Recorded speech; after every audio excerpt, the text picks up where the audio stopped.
बहुजन सौरभ, बहुजनांच्या सामाजिक व सांस्कृतिक चळवळीचे मुखपत्र। नमस्ते, जय भीम।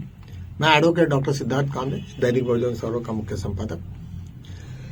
मित्रों, एक बड़ी कहावत है कि जैसा बोओगे वैसे ही बीज निकलेंगे। एक आरएसएस ने जिस तरीका से बीजें लगाई और इतना संवर्धन किया हजारों साल, मतलब 100 साल के पास तक, और जो अभी फल आ रहे हैं वो इतने कड़वे हैं कि लोगों को पूरे इंटरनेशनल लेवल में, अमेरिका से लेके तो पूरे यूरोप में उनकी ऐसे बेइज्जती हो रही है कि जिसका कोई अंदाजा नहीं है। खैर, वो लोग तो किसी को मानते नहीं, लेकिन जिस तरीका से वहां के एक न्यूयॉर्क टाइम्स ने 29 दिसंबर 2025 को एक बहुत बड़ा आर्टिकल छापा। आर्टिकल नहीं, वो हेडलाइंस रही वहां की, और जिसमें आरएसएस को चड्डी डंडे के साथ में उनका रैली बताया है। वो देख के बड़ी शर्मनाक बात हो गई। यही नहीं तो आरएसएस कितना भयावह है, और उसका अंदाजा जब बताते समय लोगों ने जो विश्लेषण किया, उससे लग रहा है कि पूरे विश्व में से हिंदू एक ऐसे कम्युनिटी हो जाएगी कि जिसको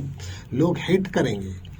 अभी तक इंडियंस माना जाता था, कहीं भी गए तो इंडियंस जाते थे, इंडियंस के नाम पे पुकारा जाता था। लेकिन अभी लोगों को पता चलेगा कि ये हिंदू है, तो उसका गुस्सा भी करना चालू हो जाएगा, और उसका सबसे ज्यादा कुछ परिणाम होगा, प्रभाव पड़ेगा वो वहाँ के गुजराती लोगों पे। आप लोगों को शायद मालूम होगा कि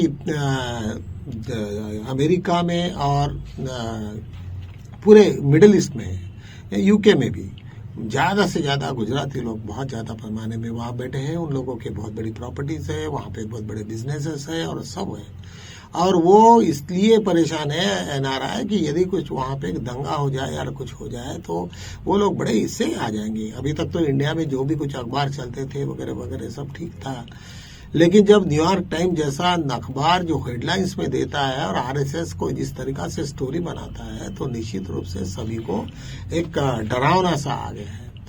अभी यहाँ ये हुआ कि सभी के उनके साथ में बाकी भी लोग पीछे जाएंगे। कई लोग यहाँ से हमारे स्टूडेंट्स पढ़ने जाते हैं और वहाँ पे सेटल होने की इच्छा रखते हैं, लेकिन अभी मुझे लगता है कि काफी कठिनाइयां होंगी। वो अभी अमेरिका के साथ में ब्रिटेन और पूरा यूरोप एक समझ में आ जाएगा कि इनकी मानसिकता कैसे है और ये लोग किस तरीका से ऑपरेट करते हैं। कनाडा में तो आप लोगों ने देखा होगा कि वो एक वहां पे पूरा कनाडा ने तो उन्होंने बैन कर दिया, और उसके बाद में इमिग्रेशन और उनके अपने स्टूडेंट्स को पढ़ने के लिए भी वीजा देना बंद कर दिया। जब वहां पे एक किसी की हत्या हो गई थी, और जिसमें यह इल्जाम था कि वहां के मिनिस्ट्री ने और गवर्नमेंट ऑफ इंडिया का खुद हाथ है। जब इतने घिनौने तुम काम करोगे तो तुम क्या रख के जाओगे और तुम क्या बात करके किसी के पास में जाओगे, जब तुमको पता चलेगा कि तुम तो असली बदमाश तुम ही हो। तो ये इस तरीका से जो हमारा मोदी जी और हमारे ये दो गुजराती भैया ने और आरएसएस के साथ में रह के जो भी उन्होंने किया है, वो बहुत अच्छा नहीं हुआ। ये पूरे बर्बादी के पीछे में हम लोग जा रहे हैं। मुझे एक बात तो मुझे याद आती है कि जब आरएसएस सक्रिय था और जब डॉक्टर बाबा साहब आम्बेडकर उनको जानते थे, सब चीजों को जानते थे और उनको सब मालूम था। जब महात्मा गांधी जैसे का उन्होंने मर्डर किया, तब तो बाबा साहब के तो इतने सारे हेयर थे, और बाबा साहब के तो पास इतनी इंफॉर्मेशन तो थी कि ये क्या हुआ, इनका ऑपरेशन कौन कर रहा और क्या। बहुत बार जब डॉक्टर बाबा साहब आम्बेडकर ने बुद्ध धम्म की मतलब कन्वर्शन की बात की कि भाई मुझे अभी हिंदू रहना नहीं है, मुझे ये करना है, तो कई बड़े बड़े लोग कांग्रेस के, अपने आरएसएस के, उनको अप्रोच किया उन्होंने कि भाई तुम ऐसा मत करो, कम से कम तुम इसको कुछ सुधार सुझाओ। उन्होंने कहा मैं इतने सालों से वही देख रहा हूँ कि तुम कब सुधरोगे, सब सोचोगे, लेकिन वो आज तक तुम्हें वो दिन निकला नहीं। और यही नहीं तो बाबा साहब जाके 70 साल हो गए, लेकिन अभी तक वही मानसिकता के साथ में हम लोग जीते हैं, और वही आज तुम्हारा राजनीतिकरण हो, तुम्हारा एम्प्लॉयमेंट हो, तुम्हारे सब इंस्टीट्यूशंस को जो कब्जा है, वो सब एक कुछ कम्युनिटी ने उन्होंने पकड़ के रखा है। और इस तरीका की मानसिकता कभी भी कोई देश में कोई पनप नहीं सकती है, और उसके परिणाम भी सभी लोगों को भुगतना पड़ेगा।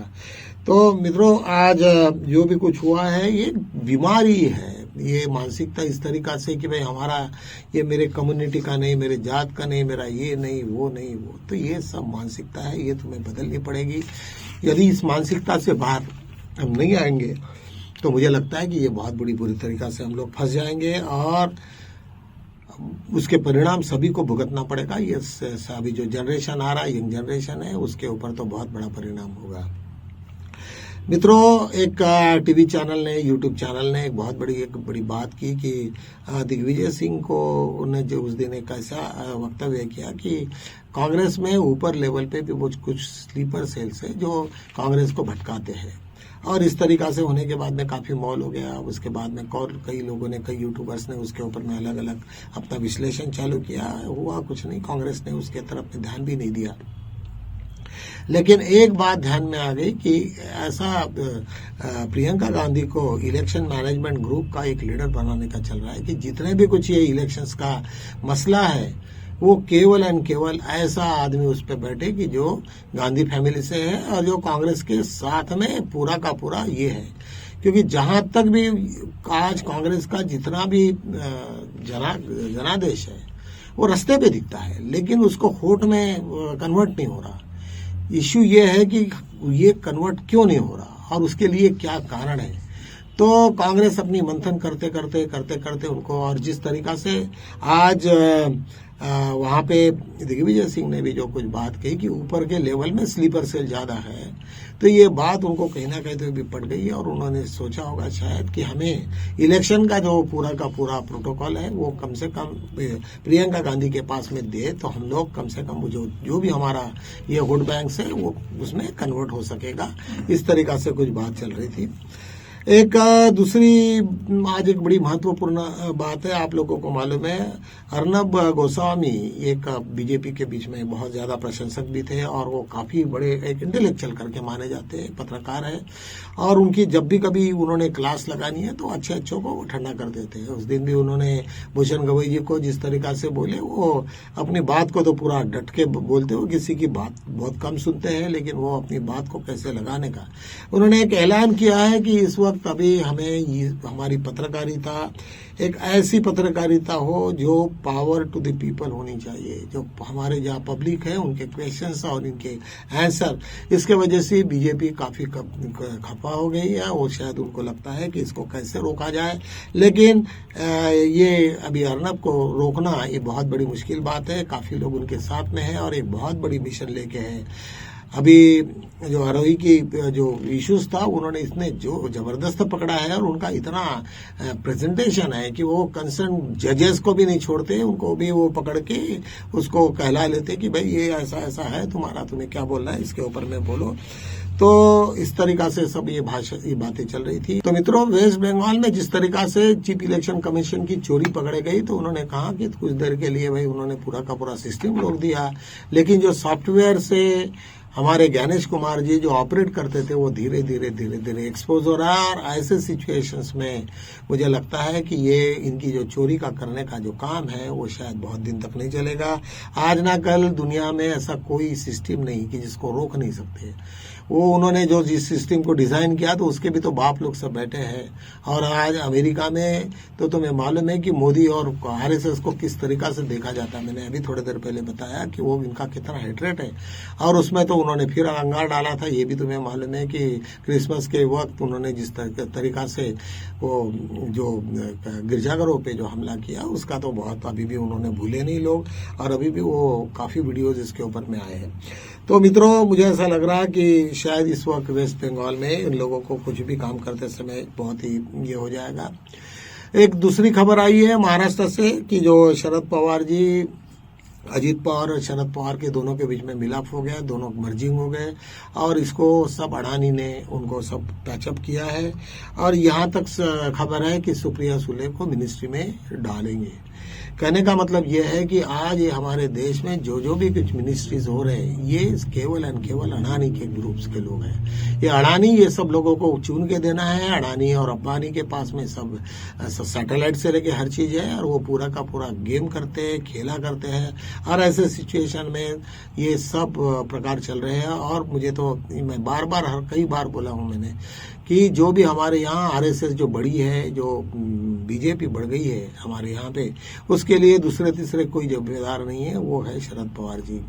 उनको सब मालूम था कि इतने दिनों से उन लोगों की तो यहाँ पे लोगों में पकड़ थी, उनको मालूम था कि ब्राह्मण लोगों का क्या वर्चस्व है और वो कितना डेंजरस है, लेकिन उन्होंने कभी उसके तरफ में ध्यान नहीं दिया। हालांकि उन्हीं लोगों को उन्होंने प्रमोट किया। जब इनके बीच में शिवसेना और बीजेपी के बीच में जब ठनी भी है, तो वही शरद पवार आए कि नहीं नहीं नहीं, तुमने दीजिए, तुमसे नहीं बनती तो मैं तुम्हारे पीछे में तुम्हें सपोर्ट करूंगा।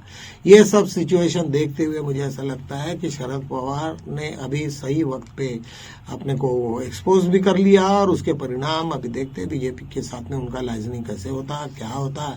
लेकिन बीजेपी में कोई मिनिस्टर बनना ये अभी और ये है, शायद हो सकता है कि इसमें अजीत पवार और उनका दोनों का कुछ ये किए होंगे उन्होंने। और हर एक बिजनेसमैन को लगता है, अडानी और अंबानी को भी लगता है कि मैं सेफ रहूं, और यदि कुछ सरकार में कुछ उल्टा सिल्टा हो जाए तो मेरा तो पूरा जो ये है पूरा सिस्टम है पूरा खत्म हो जाएगा। तो निश्चित रूप से वो भी ढूंढते होंगे कि चलो भाई शरद पवार में आ जाए, कुछ वो इसको फूट जाए, वो कुछ थोड़ा सा आपस में कुछ झगड़ा वगड़ा हो जाए या कुछ ये हो जाए तो हमारी बात बनेगी। लेकिन ऐसा कुछ होता नहीं है। जो भी वक्त जो बताएगा ठीक है, मोदी जी लेंगे, लेकिन मोदी जितना देश को खराब कर रहे हैं और जितना हो गया, ये तो सब वक्त देख के ही सब लोगों को परेशानी हो रही है।